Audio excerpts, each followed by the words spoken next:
Good morning. Welcome back for a cup of coffee and a positive thought in the morning. I'm Tina Ann, and I am so happy you are here with me on Friday to share this. Well, to share on Friday, right? Everybody loves Friday. Even if I'm retired. Even if you don't work, Friday still has a special meaning. There's still something great about the weekend. Anyway, I'm going tonight to get my bangs cut. I can barely see you because, as you can see, I need my bangs cut. I got my nails done on Sunday. I'm really excited about it. Really loving the color, right? And tonight my daughter is going to help me with some newfangled eyelashes that I, I'm not really sure how it works, but it's supposed to be new technology. Because, let's face it, the, the refuge of movie stars. Eyelashes and lipstick's all you need. Now, I used to feel guilty about self-care. I put it off. I didn't do it. I felt it like it was indulgent and selfish, right? I grew up feeling like I guess I didn't deserve it. Like it was my job to take care of everybody else, not necessarily myself, right? Never mind that I was caring for children. I had a staff, I had parents.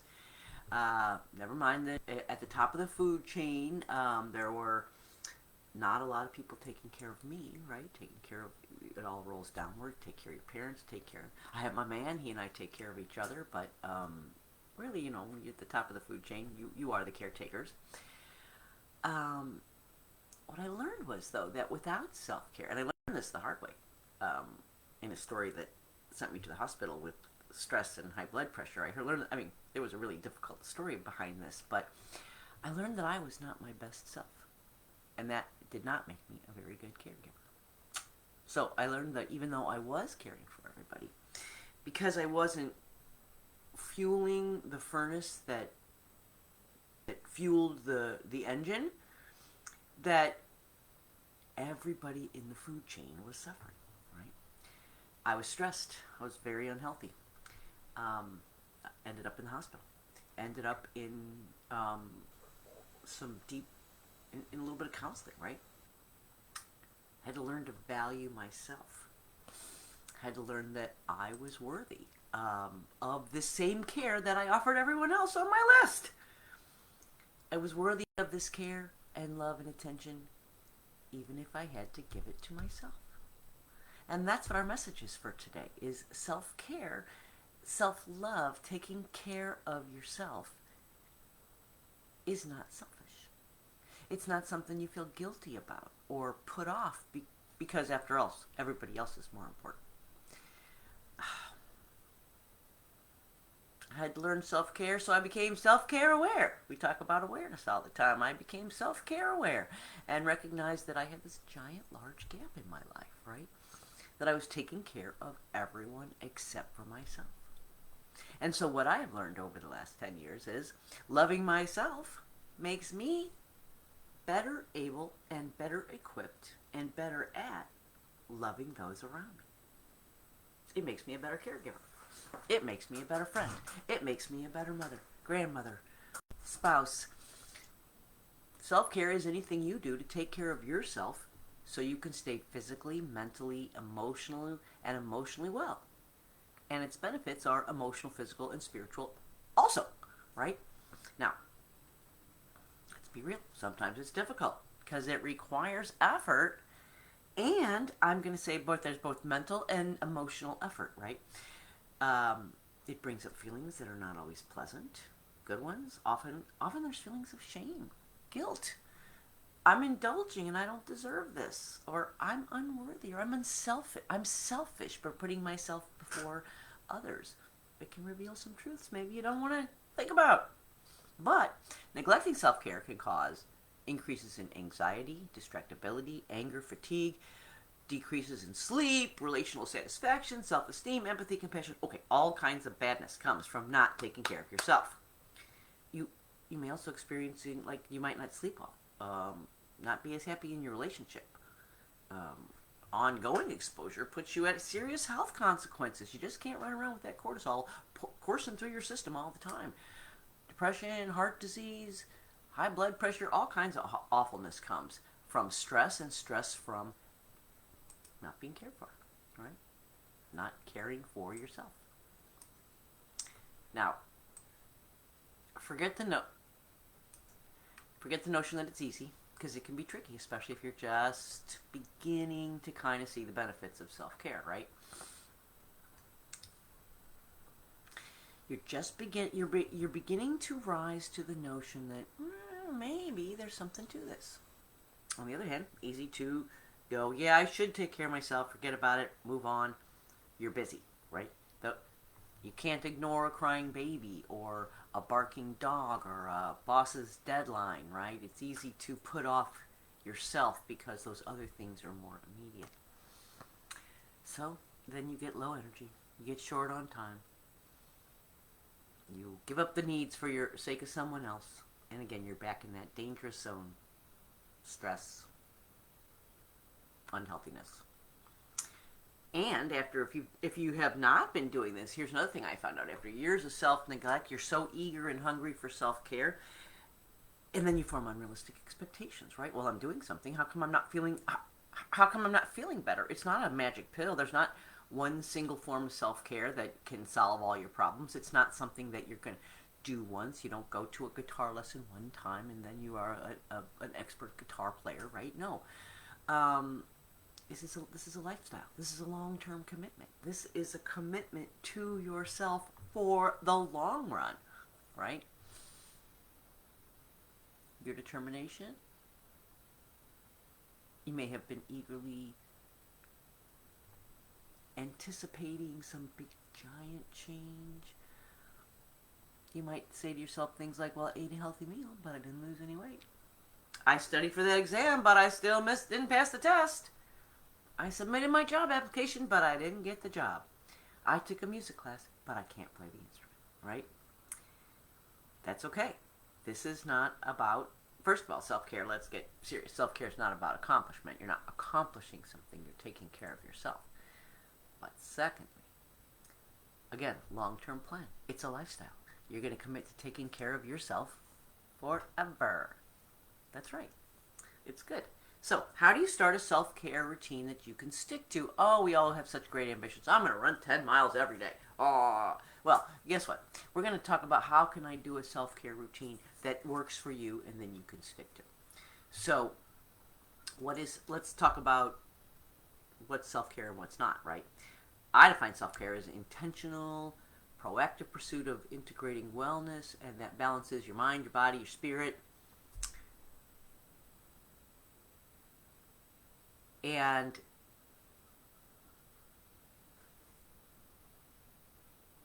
it's anything that makes, basically, let's distill that down. Anything that makes you feel good, right? Anything that makes you feel happy. Meditating might be considered self-care for some. Others might say, don't make me meditate, right? Exercise. Some people might say, oh, my biggest release is exercise. That's how I take care of myself. I say, please don't make me exercise. So we're going to make a plan that's good for you. To be effective, it must be enjoyable. Self-care is not a chore. It shouldn't be something that you have to do, right? It's something you look forward to doing. You're doing it for yourself. Ultimately, whatever routine you settle into, whatever self-care routine you choose for yourself, the goal is to make you a better version of yourself, right? It's to move you in the direction of your best self, the best self that you of how you see yourself, where you see yourself moving to. So here's 5 steps for creating a self-care routine.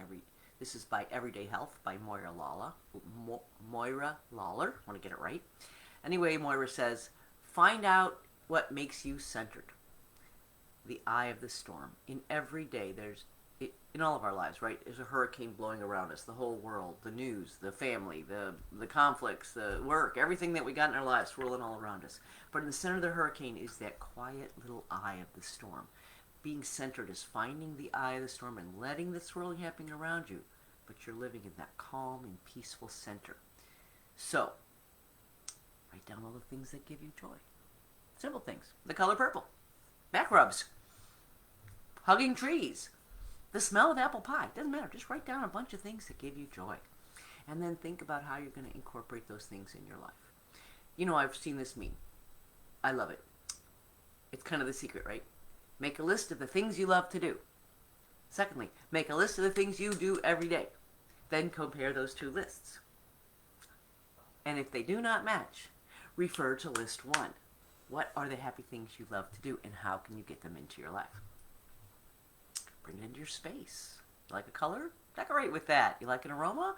Put a rosemary plant next to your desk, or a lavender plant. Start scheduling things in your daily routine. I use,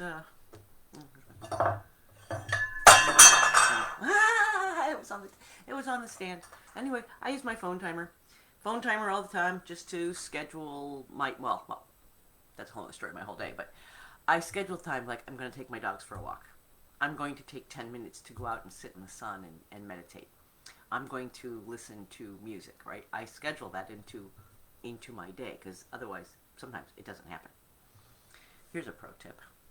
Use these things as rewards when you get something done. You got a task that you're not looking forward to? Make listening to 10 minutes of music your reward, right? Do your task. Take care of yourself. Win-win. Set a goal for incorporating your behavior. I'm going to listen to music twice today. Set a goal with the number that you can count and measure. What you can't measure, you can't manage. So set your goals, how often you're going to do it, when you're going to do it, but be realistic. Start very small. You're not going to do 50 push-ups tomorrow. Maybe you're going to do 1 push-up tomorrow. Yay! And the next day, maybe 2 push-ups. And the next day, 3 push-ups. Don't be crazy. Now, at the end of 1 week, you're going to make your little plan. And then in 1 week, we're going to stop and evaluate. How did you feel? What positive benefits did you notice? Was it fun? Okay, now this is your fuel to up next week's stakes, right? I did 5 push-ups a day for 5 days, or for 7 days. Next week I'm doing 10 push-ups. That wasn't fun? Cross it off the list. Not doing that anymore. Let's pull something new into the list. All right. So, some ideas for self-care. Just some thoughts about self-care. Mindful living. Eat mindfully and healthfully. Whatever is healthy for you. Don't eat and drive. Don't eat at your desk, right? Don't eat while you're doing multitasking 10 other things. Give yourself 15 minutes to 30 minutes to enjoy the food, savor the bite. Digest. Indulge your meal without a distraction. Enjoy it. Mindful living is meditation. Maybe not everybody loves meditation. Maybe you prefer prayer. Meditation under another name. Maybe you prefer just silence, just sitting in silence. It's okay. Spend 5 to 10 minutes alone at peace. No thoughts. Get your Om on. Om. We all know vibration is good for us, right? Make it, and you are the best vibrator. You're the best tuning fork there is. Make a little vibration. Om. But whatever you do, whatever is good for you, 5 to 10 minutes that you can carve out of your day to be alone with your own thoughts. To be alone in silence, to be alone in prayer. You deserve it. Get good sleep. Now, this is a whole other show, right? We're going to do a whole show on get good sleep. There's a whole discussion on good sleep. But for right now, get good sleep. Get you a good nighttime routine. Respect your sleep routine just as much as you think of sleep just as much in your healthy living bucket as what you eat, how you exercise. How you deal with sleep is exercise, food, and sleep. We never talk food and exercise. We talk about all the time, and we leave off the third leg of that tripod. Right? Sleep is so good for us. I heard one time the secret to happiness is good sleep. Period. End of story. I kind of believe it. Another future show, right? Good sleep. Anyway, keep track of your accomplishments. I used to keep a to-do list, and then when I would complete it, I would move it down to the list below it that was the completed list. You need a little boost of confidence? Read your completed list. Count everything good. Did you kiss your child today? Did you hug your mom? Did you nurture a relationship? Call a friend? Did you do a load of laundry? Did you complete an assignment at work? No matter how small. Did you straighten up the bathroom before you left for work this morning? It doesn't matter how small it is. Keep track of those accomplishments. Even if it's mentally, keep track of them. Pat yourself on the back. Woohoo! This is positivity. This is how we get it. All right, here's another way you're going to take care of yourself. This is a counterintuitive, but you're going, well, no, that's the next one. This is how you're going to do it. Express gratitude. Gratitude, again, the gratitude list shows up on every list of self-improvement, doesn't it? You want to be happier, you want to be more positive, you want to have better relationships, you want to take care of yourself, you want to be healthier. It doesn't matter. Gratitude falls on the list all the time. So here's some tips about gratitude. Don't just think it. Don't just say it. Feel it. Say it out loud. Even some of this gratefulness, turn it to yourself. I'm grateful for my gifts. I'm grateful for my energy. I'm grateful that I didn't stay in bed an extra 5 minutes this morning. From clean sheets to a friend you can count on, be grateful for it all, right? Again, small things. Secret to life. Being happy for small things. Be generous. When we help others, we're actually helping ourselves. Here's a secret. When you help others, it actually releases the same endorphins as if someone did something nice for you, right? It is a two-way gift when you do something nice for someone else. You are spreading joy and making them happy, and that's fantastic. That's our job as happiness ambassadors, to put the happiness out there. But that also comes back at you. There's also a backwash of goodness that comes right over you. Every time you're generous with others, help someone else, it improves your mental health. It may even lead to a longer life. Now, here's another soapbox of mine. Volunteer. Expressing gratitude by volunteering can positively affect your self-confidence, your self-esteem, your general well-being. Good for everybody, right? And, another way to express gratitude is to touch. Hug someone. Thank them. Touch their arm. I know we don't touch each other now in the days of COVID, but your family. Touch with your elbows if you have to. We miss human touch, right? Monitor your inner talk. Be nice to yourself. Don't say things to yourself that you wouldn't say to your best friend. If you hear yourself say something that you would not say to someone you treasured, do not say it to yourself. Okay, now we're back to self-care. Check in with your inner child. This is back to our happiness list. Like, what did you love doing when you were a small child? Did you love to sing, color, paint, or draw with chalk, pick wildflowers? What? Treat your inner child to this little indulgence. Whatever it is you used to love doing, do it for that inner child. Bask in the warm glow of just doing something nice for yourself. Having trouble thinking things that give you joy? I find this with some people. I say, hey, tell me some things that give you joy. And I haven't really thought about this before. I can't really think of anything. That's all right. I'll help you. Here's how we're going to do it. First, you're going to sit down with a piece of paper and you're going to number it 1 through 5. Okay? And then on the first one, you're going to think of something that you just wouldn't hate doing. Something I could do that I wouldn't hate doing. Then I want you to think of something you wouldn't mind doing. I wouldn't mind doing it. And then one thing you kind of think you might like doing. Now, keep your list handy. If you can't think of things right away, well, first of all, you're going to go past 5. But if you can't think of it right away, keep it handy. Because over the next couple of days, as you're thinking about this, things will occur to you, and you're going to put things on your list. What did I used to love? What were things I loved as a child or as a young adult or in this time of my life that I've forgotten about that I can bring back? I'm trying to spark some joy here, so you're going to try to remember. What is it that gives you that joy? Keep your list handy. You'll think of some things to add to it over the next few days. Now, do you have a cozy space you can go when you need some comfort? Like, I think everybody should have a special place. Whether it's a chair in the corner, a bench outside under your favorite tree, maybe it's a spot in the park. If you don't have one, maybe you could make one. Maybe you could even just make a pop-up. Have a couple things around you that you love and get you quiet and just make a pop-up quiet place for you, right? Like a pop-up store. Doesn't have to be permanent.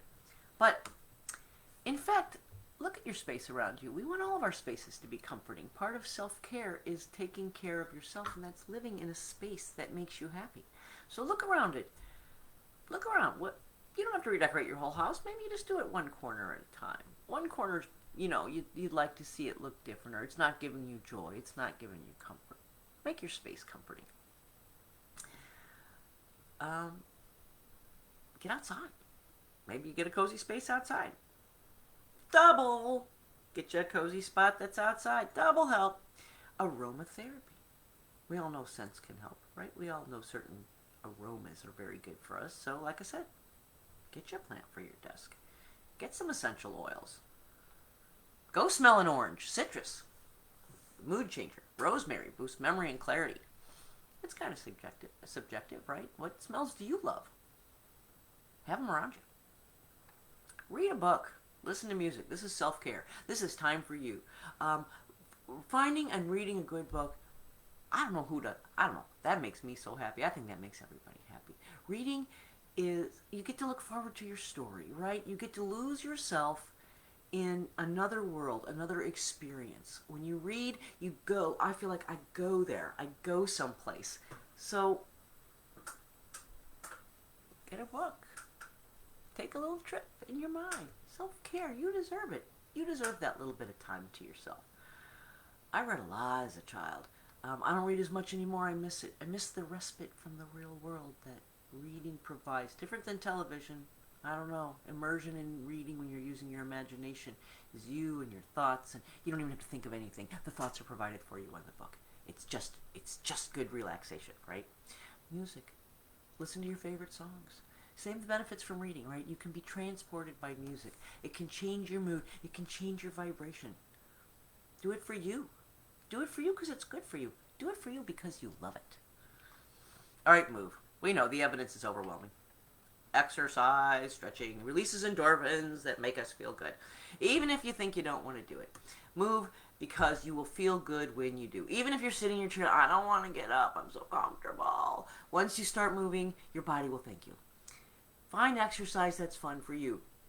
Don't do stuff you hate. Do you love to dance? I use a little line dancing video from YouTube because I love line dancing and country music. So line dancing is not like exercise to me. It's fun. I'm having some fun for 5 minutes, and I'm accidentally getting some getting some exercise. Double. Dance. Move to the music. Dance party. While you're cooking, while you're hanging out with your family, while you're all by yourself. My grandkids and I, we do that sometimes. We're just bored. We'll sit around. We'll just yell, dance party, and we put on the music, and everybody dances. Amazing how much that lifts your mood. Amazing. Unplug. Break away from social media. Be present in the moment ahead. Put your phone down. Having lunch with a friend, put your phone down. I know we're getting away from self-care, but this is part of self-care. Your ability to unplug and have respite from the EMF rays, from the messages of others, from the blue light, all that. That's part of taking care of yourself. You need a break. Step away. Get grounded. Walk barefoot in the grass, in the dirt, on some bricks. Get you grounded. And by the way, stop watching social media and comparing yourself to people's marketed versions of themselves, right? That's not helping you. That's not self-care.